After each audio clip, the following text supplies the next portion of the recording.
Welcome, everyone, to the Panthers post-game show. Kristen Balboni here with Mike Tolbert and Al Wallace. And guys, wish we were talking about a better result in that game against the Patriots yesterday. Mike, let's start with you. How do you put that one into context after the great win in Week 3 against Atlanta? You know, I was really hoping that we've kept that momentum going against New England this week.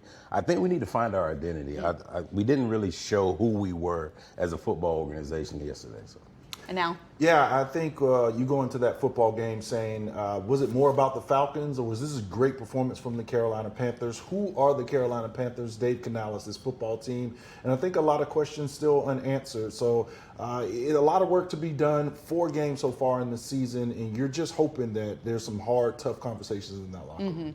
And it certainly seems like there were. Of course, the team will have meetings today, but Dave Canales came out right after the game and said in his press conference that this was an unacceptable loss. So we assume, based on that and based on, we heard Bryce Young, and we'll hear from everyone in this show, that everyone felt that it was unacceptable to lose this game after the win and then also to lose it in this way. I want to start, though, with where things really felt like they were turning in the Patriots' favor. So Panthers come out, great first drive, put 6 on the board, and then a few series later, we saw that big punt return for a touchdown. Al, I want to start with you on this one. As we watch this play out, certainly something, I think everyone thought it was going to be a fair catch, but as this return starts to go and you say, okay, they're going to score here, we didn't expect it. How do you keep this from snowballing if you're on the sideline? Yeah, you got to throw plays like this away. And this was a tough one for myself. I played special teams in the NFL 10 years. I think 96 games I played in, maybe 10 of those were starts. And when I look at it, the New England Patriots are in punt safe. That means their defense is on the field right here. You see all the big guys down the field blocking. They simply wanted to get the ball back to their offense. And the coverage team gets bunched up a little bit, and that initial missed tackle was the key. It just throws off the coverage lanes, and you see a guy out the gate, and there's no way to stop it. So incredibly frustrating to see that happen. Just relaxed a little bit on that coverage team and didn't get it done. And Mike, you were going to talk about this a little bit later in the show. You're going to go to the board. Al said, it's just one missed tackle. Sometimes we see these big plays, and as fans, we can think, oh my gosh, what many things happened to lead to that. But as you're going to tell us a little bit later, these things are fixable, and sometimes it could just be a little bit of a simple thing. Absolutely. I mean, we have to understand that our special teams unit is one of the best in the league, right? This has been the staple of this team so far this year. But like you said, we'll go to the board later. We'll describe exactly what happened. But they are definitely fixable. It is something that we can build on for the next game. I'm looking forward to that. Yes. So, Al, let's also talk about kind of this defensive swing that we saw in this game. Again, we know what this defense is capable of. They know what they are capable of. That shutout to Atlanta, which was the first that any NFL team had all season. But then to go the next game and give up 42 points, 42 unanswered, as you said, the identity is still out there. Yeah, we just got to, in the team, saying we, because I bleed, process blue like everybody else. And this team has to go out and figure out week to week what the game plan is, how they're going to be attacked. And a lot of that assessment happens in those first 8 to 15 snaps of a football game. And you can just see right here, the New England Patriots are attacking the edge of the defense. No DJ Wanham, a lot of those veterans, Pat Jones is not in that lineup as well. So you're going to attack some of that youth that's on the edge for the Panthers, and they found a lot of success. Understanding that, you got to make some adjustments. A lot of the time, you have to make those adjustments on the fly. So give New England a lot of credit for how they came into this game with a plan. But the Panthers, the defense, Coach Vero, they're going to have to make those adjustments really quickly with so many young bodies on the field. Mike, after a game like this, what are those meetings going to feel like today? It's going to be a gut punch. It's really going to be a gut punch. We've all been in games that have been lopsided either way, but it's going to be a gut punch. It's going to have to be a coming to Jesus type moment where you have to understand, like, hey, look, we have to go out here and play this game the right way, all 3 phases. Coaches got to prepare us to make sure we're in the right position. But at the end of the day, the coaches aren't on the field playing the game. Me as a player, I got to go out and do my job. And I expect you next to me to do your job. And if everybody can do their job at the same time, we got a better chance of winning the game. KB, it's a tough feeling. You drive down here, from home, and you know that film breakdown is coming. You know that red dot. Mike knows what I'm talking about. That red dot is coming. Oh. They're going to put it on you, right? They're going to say, hey, here's what we can't do. And these guys know how to play. They've been prepared. It's not the coaching staff, and that's why you hear so many of the players trying to take that weight off of Dave Canales and this coaching staff, because the 11 guys on the field have to simply step up and perform. So the red dot's coming out. You got to be a man. You got to own it, and you have to do better. It's about discipline, and right now what you're seeing is an undisciplined team. I heard Derek Brown saying that in the locker room. He said, look, the coaches can call whatever they want to call, but as you said, Mike, they're not the ones out there, and we've got to go and execute. And we heard a lot from the coaching staff, from Coach Canales and these players, about the lack of execution. So here, we said that we were going to let you hear from a lot of guys today. So let's start with head coach Dave Canales on what he saw in this game. I can honestly say that the effort and the energy from our guys is there. It keeps coming back to the execution. I have to look at that myself. Are we putting our guys in the best situation to be successful in every phase? I have to make sure that we have those conversations and that we keep progressing our football forward to find. I know who our guys are. I know they're not going to quit. I know they're going to continue to punch. They're going to continue to fight all the way through it, but it's not enough. We have to be able to come out and execute for 4 quarters. To become the football team that I believe we can become. And the work starts right now. You know, it starts with me. It starts with our coaching staff. The players understand as well. This is not acceptable. And this is something that we have to come together and make sure that we're together on this thing so we're pushing forward. Al, when you hear your coach stand up there and say, look, this is something that I am going to first and foremost take a look at, what does that do for you as a player? It's motivating, and one thing that I admire most about Coach Canales is that he's going to give you an honest assessment. He's going to tell you exactly how he feels about the situation, which means you know that guy is in the lab. He's going to keep him up at night to get this team better. So as a player, you have to want to go out there for your leader, for the guy that you're going to run out there on the field and put everything on the line for, to go out and find out what you need to do individually to get better. Is that longer hours? Is that more time in front of the film in the dark room? So it kind of puts that pressure on your shoulder to say, hey, leadership, let's get together, let's figure out a solution for the problem that we're having here through 4 games. And Mike, you say you are one of those veterans in the locker room. You are one of the leaders. What is your message beyond just, hey, we're going to get out the red dot, as you guys said? My message to the rest of the team, if I'm Chuba, if I'm JC, if I'm Derek Brown, is we got to continue to fight. We know that Coach Canales is going to fight with us. He's in the doghouse with us, right? So we got to continue to fight. We got to continue to be professionals, number one, not throw the blame, but make sure that we own it, like Al said earlier. We have to own it, right? We own it, and we make sure that we are ready to play the game when the Tuesday comes, Wednesday, Thursday. That way, when Sunday comes around, we're prepared, and we know we're prepared, and we can go out and fly around and play fast. Here's a question that I want to know. We have talked about, and we hear the players talking about this as well. Al, you mentioned this earlier.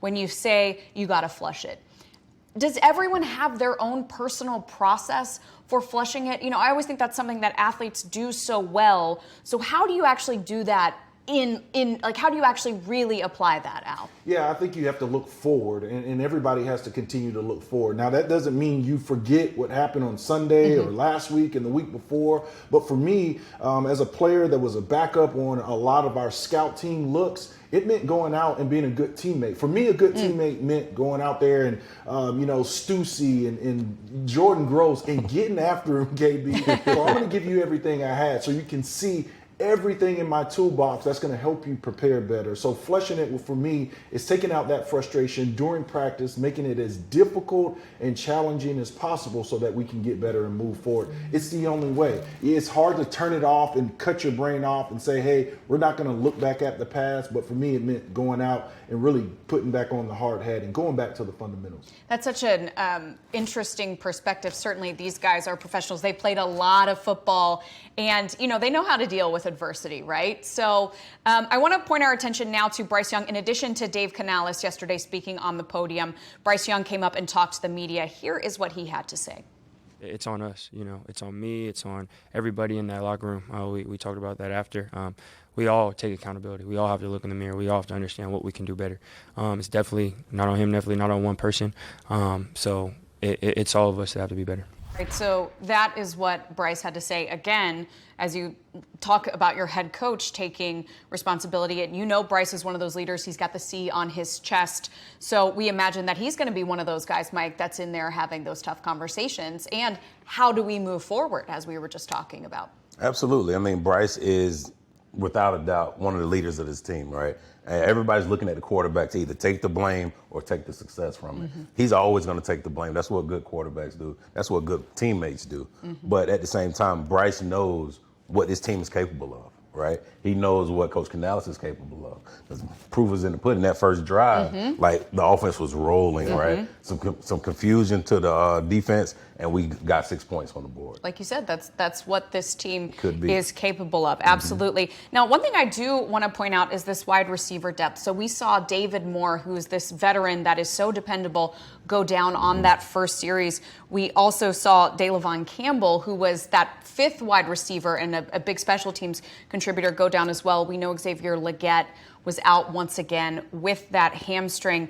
Al, as you look at one group, I mean, every NFL team has injuries, but we also saw it with the offensive line with Chandler Zavala. Is it that next man up mentality?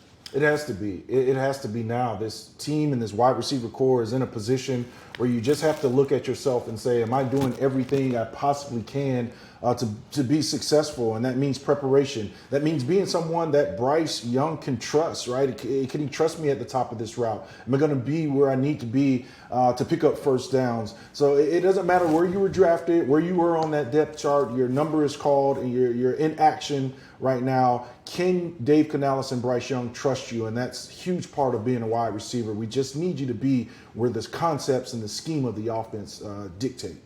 And Mike, we have seen that connection with Tetairoa McMillan. We have seen just how promising a receiver he is. He already looks like a pro 4 games in. So what is the key to finding that connection with the other wide receivers?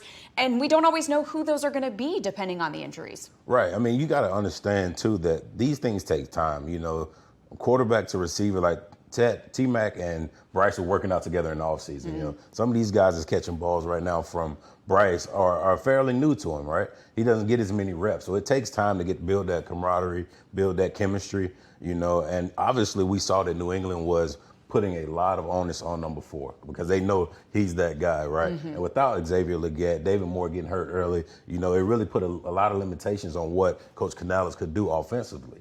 You know, and then Bryson Tremaine is another guy that I think is going to really come along with that receiver group being down a little bit. But I see a lot of light at the end of this tunnel. Yeah, and, you know, we haven't even talked about that hopefully the Panthers will get back Jalen Coker soon. Yes. Very, very talented young player, so we'll certainly be looking forward to that. All right, stick with us all week long. We have got a lot of great stuff coming for you. Trey Boston is going to help us, as he says, turn the page in the midweek show. We are going to get you ready for that next game. And, of course, TD and I will see you on Friday for the Panthers Huddle. So stick with us all week long. All right, right now, though, let's get over to Al and Mike at the board. They got some great stuff to break down for us. All right, Mike, back at the board here on the postgame show. Let's kind of break it down for the viewers, kind of show them some of the things that we saw on special teams, and then we'll get into a couple of defensive plays that hurt the Panthers yesterday. Yeah, for sure. So the first thing we're going to look at is obviously we know that special teams kind of broke down. So as we can see, the Patriots right now in just a punt safe look. They still got their big guys up front. So they're not real. They just want the ball back, right? We got to understand that as a team that they just want the ball back. But when we let it run, right, I want to stop it right there, right? See, now we got great spacing, right? We got great spacing. So everybody has a responsibility on punt team, whether that's the alley, the numbers, the hash. You know, when you release, you have a responsibility, right? But as we get further down the field, now look, we got color in front of color. When we say on special teams, we never want to follow color, right? We always got to make sure we keep our spacing. And that is the issue right here. All right. And we just missed the tackle, right? We make that tackle, they're down on the 10-yard line. We live to play another down. Yeah, that one's tough. You missed that initial tackle. I'll take it a little bit further back right there to see that again. You miss the tackle. It crowds everyone up. It is just hard. This one is unfortunate. This is not bad coverage. You bunch up a little bit, but you miss that tackle, and everybody kind of pauses a little bit, and then he comes out of the back door. That's just a guy who made a better play, Jones, right there. Right. And now on the second play, now you can see they only have 6 people up front. So we know this is a return look for them, right? As a punt team, we got to know that we know this is a return look. We already know where the ball is going. We know where our punter's going to put that ball at. Now we just got to make sure that we get out and cover. But like I said, we never want to follow our own color, right? We want to make sure we get our spacing as soon as we release, right? Now we got 1 gunner's block, 2, 3, 4, 5, 6. 6 people in between the hashes. You're talking about a 12-yard space, right? But all of this stuff is correctable and has been done really well. So I want to talk about one thing, Al. The first person to come down right here, it looks like it's going to be right here, right? That's our first guy. If we clear that out, he is the one that's got to set the tone, right? He's the one that's got to go what we call shoot for that field side leg. Yeah. You got to keep running your feet, shoot at the field side leg of this returner right now, go straight upfield to cut it back. We don't want to let him get outside of us. Yeah, you could see that little dip right there, Mike, where he's feeling like I can make this tackle, right? I can get in there, but what he has to do, and we had that up. Here you go, right there. You set the wall, you set the edge, especially with the ball being punted to the far numbers. It's a lot of field back there. You know they're going to try to attack that, and it's just so hard for these coverage guys to recover and make that play. Right. So shoot for that outside leg. Great coaching point. Got guys now just tough angles. Just trying to make a play. Again, a playmaker, a good returner for the New England Patriots. It's not the first time and the first team he's done that against there. All right, let's continue to watch this tape here. We're going to move on to the defense because we saw a lot of plays right here attack the Panthers on the edge. We talked about it a little bit earlier. New guys there, young guys, not as much experience on the edge of this defense. What the Patriots' game plan is to come out and attack these guys, to attack their discipline and their responsibility on the edge. So we'll just watch this all 22 clip right here, and we'll see it. This ball gets out of the gate. It's on the edge right there. We want to try to force this ball back up to the middle of the field, okay, where we have all of our defenders. So let's just get on the board. When you look at it, the offense's goal is to kind of leverage this defense. Already have this angle here, this center, right? It's down, down, down. Here we go. We got all these guys leverage, okay? Our edge guy, our edge responsibility is the guy that this scheme is trying to attack. And we'll let it play right here and take a look at it for a second. Look, that's a tough play. We'll just look at the reaction from the linebackers, Mike. They have a responsibility. You attack their responsibility. And you noted to me earlier when we were talking, just before this play, they handed it off on the jet sweep. So now these two guys, they got to scream. Their responsibility is to get here, right? So we'll see these guys take off. And then DJ Johnson right here, look, he's trying to make a play. A guy that was brought here to set the edge. We've seen him do it before, a good football player, but just a better scheme, right? As a defensive edge rusher, our responsibilities when you see guys going away. So you're the offensive tackle. If you go away, it's cut back, it's boot and reverse, and it's in that order. And you got to be able to see that in order to react in a timely manner to be able to stop these plays. Here we go. We'll get it stopped right here. We see the 2 hi-hats by the offensive lineman. My first responsibility here is it cut back. Yes, it's ultimately what it's going to be. They're just running away from the pool, which is another good scheme by the Patriots. You know they've worked on that. Bootleg by the quarterback, and we saw Drake May score on the bootleg later on in this football game. But cut back, boot, reverse right here. And this is how they're just attacking the edge. A lot of bodies out for the Panthers. Next man up mentality. We've talked about that a lot. O-line, D-line, but it's scheme. It's scheme. Can you see it? Can you react? You got to make a tackle. This football team is good. We saw it. This defense last week, they can get the job done. Now it's all about getting back to the basics, going back to work, finding out what the coaches are asking of you. They've given you everything you need Monday through Saturday. You got to go out and execute it on Sunday afternoons. We heard from some of those players, some of those key veterans on the field. We'll hear what J.C. Horn had to say about this game. He can't go out there and play. Like, we got to come ready to play. We got to be ready to play on all 3 phases, and we wasn't. Offense wasn't ready, defense wasn't ready, special teams weren't ready. So, you know, as the team looked unprepared, it's supposed to fall on him, but You can't wake everybody up Sunday morning and have them ready to play. Like, we had a great week of practice. I can tell you that. We look prepared all week in practice. That don't mean you're going to play good on Sunday. You got to show up and do it, and that's not on him. We got to be ready. Follow me too, the DB, the team leaders, Chuba. We got to do a better job of upholding the standard in practice and having the guys ready too. So following all of us, it's not just on Coach Canales, you know, even though that's what everybody going to say. As we said, it's always great to hear J.C. Horn and the rest of those leaders take that responsibility. That's what you always like to hear if you're in that locker room and a fan. All right, let's take a look at what else happened in the NFC South, though. So the Bucs, guys, this was a very interesting game. They lose to Philly. Philly comes out of that one 31-25. Falcons get a win against the Commanders, and then the Saints. That was an interesting one as well, Al. Yeah, the closer game than you expected with the Buffalo Bills. They kind of pulled away there at the end, but a lot of work to be done there, for the New Orleans Saints. Okay, let's take a look now. Monday Night Pick'em. We have been keeping track of this all season long, and we will continue to keep track of it throughout the season. So you guys are going to tell me who you think are going to win these games. So game one tonight, we got another doubleheader here. Game one tonight, Jets at Dolphins, and then of course the Panthers play the Dolphins next. So Mike, where are you going with this one? You know, I am obviously a former fullback running back, so I like the running game, right? So I really like the Jets in this one. They're top 10 in the rushing offense right now, so I think they're going to pull it out. I'm going to go with the Miami Dolphins on their turf. I'm going to go with the speed over the physicality of that Jets, Aaron Glenn defense. They've looked pretty solid, throughout the course of the season, but I think speed just kills. And maybe Miami found something a week ago with that speed and HN and, Tyreek Hill. So we'll see what happens tonight. We'll let them get that win before they come here, right? That's all right. You can get one before you come on down to Bank of America Stadium.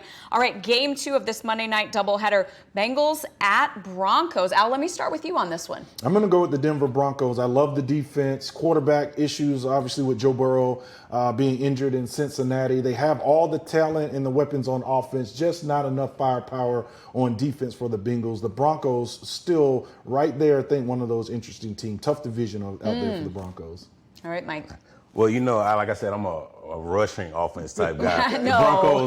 The Broncos are in the top 10 in the rushing offense, but I can never root for the Broncos because they beat us in 2015. That's so fair. I'm going with Cincinnati. All right. I love it. I got to. We'll see who gets the bragging rights in both of those games when we see you guys next. All right, thank you all so much for watching the Panthers postgame show. Thank you to my amazing co-host. We will be back with you, me and Trey, on the Avenue on Wednesday, so stay tuned.